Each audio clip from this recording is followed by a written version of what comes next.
ఇదివరకు గ్రీన్ కోచ్లతో నడిచే ఈ గరీబ్ రథ్ ఇటీవల ఎల్హెచ్బి కోచ్లతో నడుస్తుంది. ఈ ఎల్హెచ్బి కోచ్లు ఎలా ఉన్నాయి చూసే ప్రయత్నం చేద్దాం. కొత్త కోచ్లు ఎంత సౌకర్యంగా ఉందన్నారో అవి ఏంటో చూసే ప్రయత్నం చేద్దాం. లోపలికి వెళ్ళాక డోర్ ఇదివరకు ఓపెన్ చేసేది ఉండేది, ఇప్పుడు సైడ్కి మూవ్ చేసేలా ఉంది. చూస్తున్నాం కదా, బెర్త్లు ఇటు మూడు 6 బెర్త్లు, ఇటువైపు లెఫ్ట్ సైడ్ 3 బెర్త్లు ఉన్నాయి, ఇప్పుడు 2 బెర్త్లే ఉన్నాయి. ప్రీవియస్గా సైడ్ లోయరు, మిడిల్, అప్పరు ఇలా 3 బెర్త్లు ఉండేవి, ఇప్పుడు 2 బెర్త్లు మాత్రమే ఉంచారు. ప్రీవియస్గా గ్రీన్ కలర్ పెయింట్ ఉంటే ఇప్పుడు రెడ్ కలర్ కోచ్తో న్యూ లుక్లో ఉన్నాయి కోచెస్లో ఇటు వాష్రూమ్స్ కానీ లోపల ఇంటీరియర్ కానీ చాలా నీట్గా అరేంజ్ చేశారని చెప్పచ్చు. ఈ కోచెస్లో ఒక్కొక్క కోచ్లో 80 బెర్త్స్ ఉన్నాయి. 80 పర్సన్స్ ఒక కోచ్లో ట్రావెల్ చేసేలా ఇప్పుడు ప్లాన్ చేశారు. చాలా కంఫర్ట్గా జర్నీ చేయడానికి ఈ కోచెస్ ఎంతో ఉపయోగపడుతున్నాయని చెప్పచ్చు. కోచ్ డిస్ప్లే బోర్డులు ఇదివరకు ఐరన్ బోర్డులు పెట్టేవారు, ఇప్పుడు లేటెస్ట్గా టెక్నాలజీని ఉపయోగించి ఎల్ఈడి బోర్డులు ఏర్పాటు చేశారు.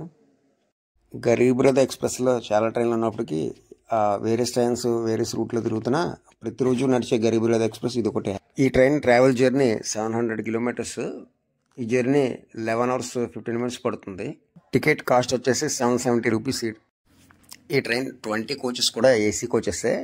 ఏసీ కోచెస్లోనే లేటెస్ట్ టెక్నాలజీని ఉపయోగిస్తూ కంఫర్ట్గా ఈ కోచెస్ని డిజైన్ చేశారు. సేఫ్టీ ప్రికాషన్స్ కానీ వాష్రూమ్స్ వద్ద హ్యాండ్ వాష్ లోషన్ కూడా ఏర్పాటు చేశారు.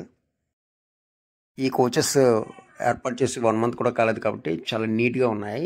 ఇదే మెయింటెనెన్స్ని అటు పబ్లిక్ ఇటు రైల్వే కూడా మెయింటైన్ చేయాలని కోరుకుందాం. ఈ ట్రైన్ వ్లాగ్ చేద్దామని రిజర్వేషన్ చేస్తే లక్కీగా నాకు సైడ్ లోయరే వచ్చింది.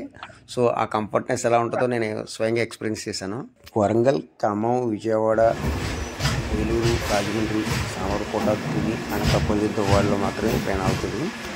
ప్రతి కోచ్లో బెర్త్కి దగ్గరగా వాటర్ బాటిల్ పెట్టుకునేందుకు ఇలాగ ఇది ఏర్పాటు చేశారు. సెల్ ఫోన్ ఛార్జింగ్ పెట్టుకోవడానికి కూడా పిన్ ఇక్కడ అరేంజ్ చేశారు. ఏసీ వచ్చేందుకు ఇలా ఈ పాయింట్ని అరేంజ్ చేశారు ఇక్కడ. టోటల్ జర్నీ నైట్ టైం కాబట్టి మనకి జర్నీ అంత ఇబ్బంది అనిపించదు. సగం జర్నీ స్లీప్లో వెళ్ళిపోద్ది కాబట్టి కంఫర్ట్గా ఈ ట్రైన్స్ని మనం యూజ్ చేసుకొని జర్నీ చేయొచ్చు. అప్పుడే మన కోచ్లో అందరూ పడుకుని పోయారండి. చూస్తా మధ్యలో ఈ బ్లూ లైట్ కూడా చాలా నీట్గా అరేంజ్ చేశారు. మనం కూడా బెడ్ అరేంజ్ చేస్తాం, పిల్లో, బెడ్షీటు, రగ్గు, కంఫర్ట్ ఉంది బెడ్. అందరితో పాటు మనం కూడా స్లీప్ చేస్తాం.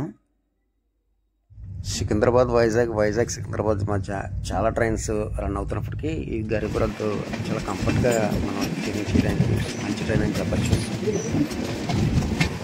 అలా డోర్ దగ్గరికి వచ్చి మార్నింగ్ సన్ రైజ్ని, ఫ్రెష్ ఎయిర్ని అలా ఆస్వాదిస్తూ కొంతసేపు జర్నీ కొనసాగింది. ఈ ట్రైన్ చాలా కంఫర్ట్గా ఎక్కడ డిలే లేకుండా నడుస్తుందని చెప్పచ్చు. ఎప్పుడైనా టెక్నికల్ ప్రాబ్లమ్స్ వస్తే తప్ప మ్యాక్సిమం ఈ ట్రైన్ రన్నింగ్ టైము ఇన్ టైంలోనే నడుస్తుంది.